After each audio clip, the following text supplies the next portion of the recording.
friends, welcome back to Primo Cooks. I'm Danielle Primo. Today I'm going to show you a really tasty recipe that I call a gochujang inspired sauce. Gochujang, I'll tell you what it is later in my afterthoughts, but it is a Korean type of sauce. It's a staple in a lot of their cooking, and I am just doing a very inspired recipe of that has ingredients that I've been able to source locally. So I'll tell you at the end why this is very different from the traditional, but it's a super tasty sauce to have on hand that you can use in a lot of different ways in the kitchen, which I'll also tell you more about later. But for now, let's get started. I'm going to show you the steps. So right here I have these peppers cut up. I have a red bell pepper.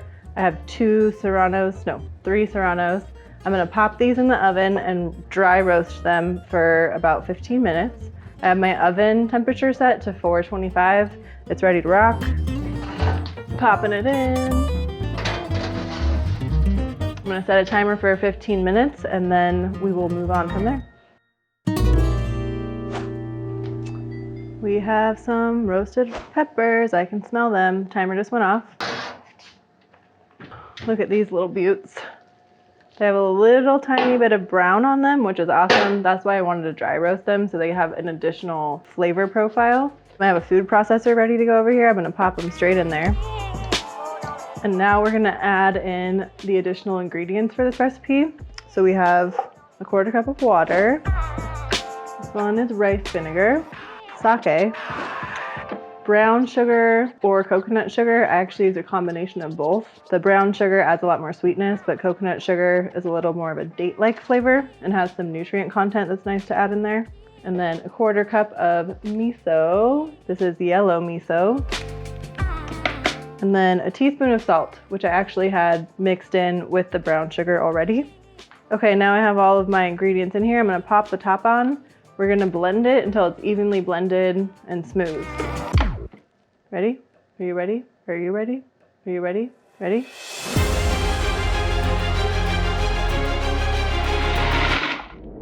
I'm gonna take a look at it.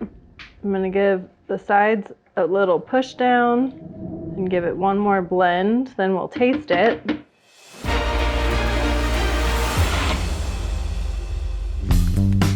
Give it a taste. It was so freaking good. I love this sauce so much, and there's so many ways you can use it. I can't wait to tell you. I'm gonna also teach you a trick right now that is a great thing to know how to do when you have a food processor and you have something that's on the liquidy side. So I have my finger holding the blade down, and now I can dump this liquid out very easily. Now we have our beautiful final product. And next, I'm going to go park it on the countertop over here and tell you more about this sauce and the ways that you can use it, store it, and why it's not a traditional gochujang. Are you ready? Are you ready? Are you ready? Ready? Gochujang. So gochujang is a Korean chili paste, essentially. It's a very traditional staple in a lot of Korean dishes, and it's a long fermentation process to make it. And it has red chilies, generally a miso of some sort, or a fermented bean, and soy sauce, something salty, something sweet. But this, like I said, is an inspired gochujang sauce. It is not traditional at all. I used local ingredients. I kind of made this up myself, and it doesn't really taste the same either. I made it a lot less spicy and a lot thinner so that I could use it in a variety of different ways. So gochujang inspired sauce. Some questions that people will ask is, can I use different peppers? Absolutely, use different peppers. I love the sensation of spicy foods in my mouth, but my gut really hates it, tears it up. If I was gonna make this for someone who loved spicy food, I'd probably go with using some Thai chilies and maybe take the red bell pepper out altogether. I like the red bell peppers and then serrano just for a little heat. But if you like spicy, do it up. Use habaneros, use all serranos, don't use the red bell pepper, get creative. And then what do you want to use this sauce for is another question. I love it for particularly this kimchi fried rice recipe that I have. I love adding it into there for an additional flavor profile, but it's also incredibly tasty on top of eggs. I love putting eggs on top of things as a lunch dish or eggs for breakfast, and just a little drizzle of this gochujang sauce on top is so freaking good. You can also use it as a marinade for beef or poultry, and that's really tasty as well.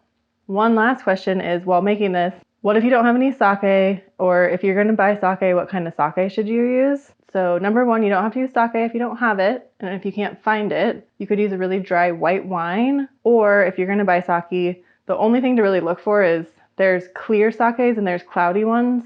The cloudy ones are called nigori, and they're very sweet, so don't buy that one.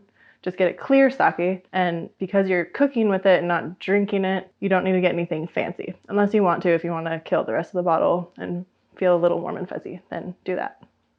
So this is my version of a gochujang sauce. Hope you try it at home and keep it on hand as a staple like I do. It's super tasty. Enjoy. Shanked. Shanked.